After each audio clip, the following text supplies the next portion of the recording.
એક સુરવીરતાવાળું જીવન જીવી ગયા, અનેક યુવાનોને પ્રેરણા મળે તેવું જીવન જીવી ગયા. સનાતન ભારતીય હિન્દુ સંસ્કૃતિ માટે જેઓ મરી મીટ્યા, લડી લીધું, તેવા શ્રી છત્રપતિ શિવાજી મહારાજ. આજે તેઓની જન્મ જયંતિ. મિત્રો, બરાનપુરા સ્થિત તેઓની પ્રતિમા આવી છે, ત્યાં જ પુષ્પાંજલિ અર્પણ કરવામાં આવી છે. આજે તિથિ મુજબ શ્રી છત્રપતિ શિવાજી મહારાજની જન્મ જયંતિ અને તે નિમિત્તે શહેરના બરાનપુરા સ્થિત શ્રી છત્રપતિ શિવાજી સહકારી મંડળી લિમિટેડ ખાતે જ શિવાજી મહારાજની પ્રતિમાને અભિષેક તથા પુષ્પમાળા અર્પણ કરવામાં આવી.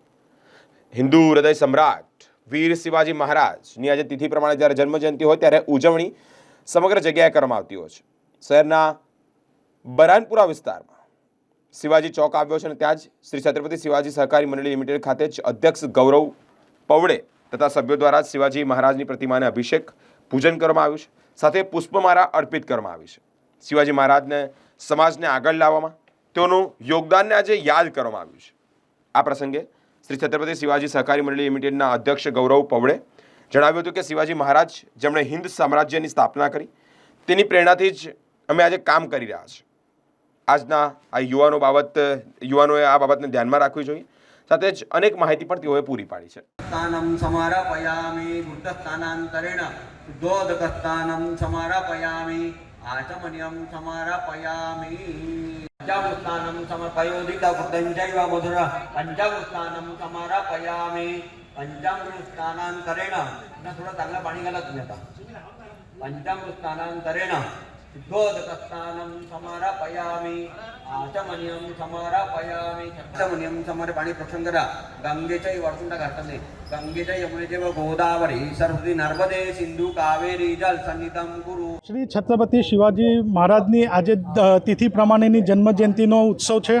છત્રપતિ શિવાજી સહકારી મંડળી લિમિટેડની ઇમારતમાં દર વર્ષે એ પ્રતિમાની પંચધાતુની પ્રતિમાનું પંચદ્રવ્યોથી પૂજા કરવામાં આવે છે અને તેમાં વડોદરાના વિવિધ સંસ્થાઓના લોકો તેમજ સંસ્થા જોડે સંકળાયેલા લોકોને મંડળીના સભાસદોના હસ્તે આ પૂજા કરવામાં આવે છે.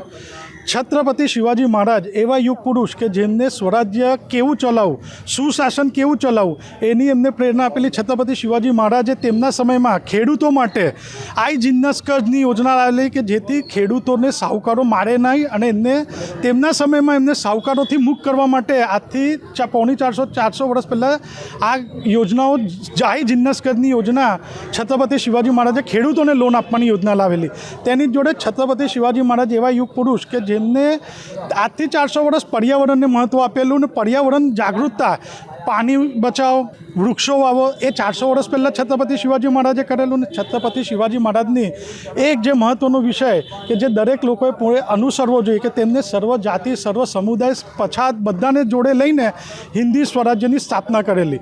તેમને કોઈ જાતિ, ભાષા કે પ્રાંતનો વાત ન કરતા તેમને ફક્ત ને ફક્ત હિન્દવી સ્વરાજ્ય તેવી સ્થાપના, એ વિચારોથી હિન્દવી સ્વરાજ્યની સ્થાપના કરેલી. છત્રપતિ શિવાજી મહારાજના સમય એમના આજુબાજુ આદિલ શાહ, નિઝામ, મોગલ બધા ચારે બાજુથી ઘેરાયેલા હતા.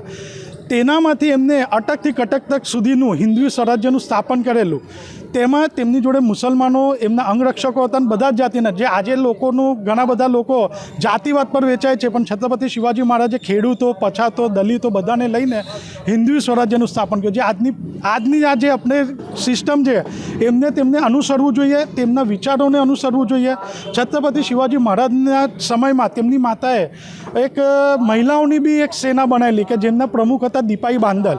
એટલે તે સમયે મહિલાઓ બી સ્વરાજ્ય માટે અડીખમ ઊભા થઈને લડેલા. અને છત્રપતિ શિવાજી મહારાજની યુદ્ધ નીતિ એ એવી હતી કે ખેડૂતો જ્યારે ખેડીને એને તપાવવાનો સમય આવતો હતો અખાત્રીજ પછી, તેવા સમયમાં જ શિવાજી મહારાજે છેલ્લા 8-10 વર્ષ એમના શરૂઆતના એવા યુદ્ધ કરેલા કે ખેડૂતોને નુકસાન ના થાય અને ખેડૂતોનો પાકને નુકસાન ના થાય.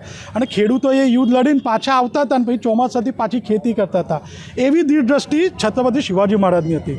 અને છત્રપતિ શિવાજી મહારાજ વિશે આજે હું એટલું જ કહેવા માગું છું કે છત્રપતિ શિવાજી મહારાજ એવી પ્રેરણા મૂર્તિ છે આપણા માટે કે તેમને ગૌરક્ષા, બ્રાહ્મણ પ્રતિપાલક આ બધી જ વસ્તુઓને એમને આઈએમપી આપેલું ને એને બધું અનુસરીને એમને સુશાસન કરેલું. છત્રપતિ શિવાજી મહારાજ રામ, રામમાંથી કૃષ્ણમાંથી જીવનમાં બોધ લીધેલો. રામમાંથી બોધ શું લીધેલો? તો એમને રામે જ્યારે લંકા પર જતા હતા ત્યારે દલિત, વંચિત, પીછડા, વાનર, ભીલ જેટલા લોકો હતા બધાને લઈને એમને રાવણની લંકાનું દહન કરેલું. તેવી જ રીતે શ્રી છત્રપતિ શિવાજી મહારાજે બી દરેક જાતિના લોકોને લઈને સ્વરાજ્યની સ્થાપના કરેલી. અને તેની જોડે કૃષ્ણ ભગવાનનું બોધ એમને લીધેલું કે યુદ્ધ સમયે જો શત્રુ વધારે આવી હોય તો જ્યારે રણછોડ થતા હતા કૃષ્ણ કે પરિસ્થિતિને જોઈને તેવી શિવાજી મહારાજની પીછેહટ કરીને પણ એક બી એમના એવી યુદ્ધ જ્યારે આપણા ઉરી અટેક થયા પછી બી એ નરેન્દ્ર મોદીએ કીધેલું કે અમે શિવાજી મહારાજની ગોરીલા યુદ્ધ પદ્ધતિ. તો શિવાજી મહારાજે પનાગઢ જીતવા માટે ખાલી 60 માવલાઓને મોકલીને 3000 પર વિજય મેળવેલી અને એનામાંથી એક બી ન જાનહાનિ થતાં એ વિજય મેળવેલો. એવા સુશાસિત રાજાની આજે જન્મજયંતિ છે અને વડોદરાની જનતાને આપના તમામ શ્રોતાઓને વિનંતી કરું કે આ જન્મજયંતિને આપણે દરેક જણ પોતાના આંગણે દીવો લગાડીને ઉજવીએ એવી હું આપના શ્રોતાઓને વિનંતી કરું છું.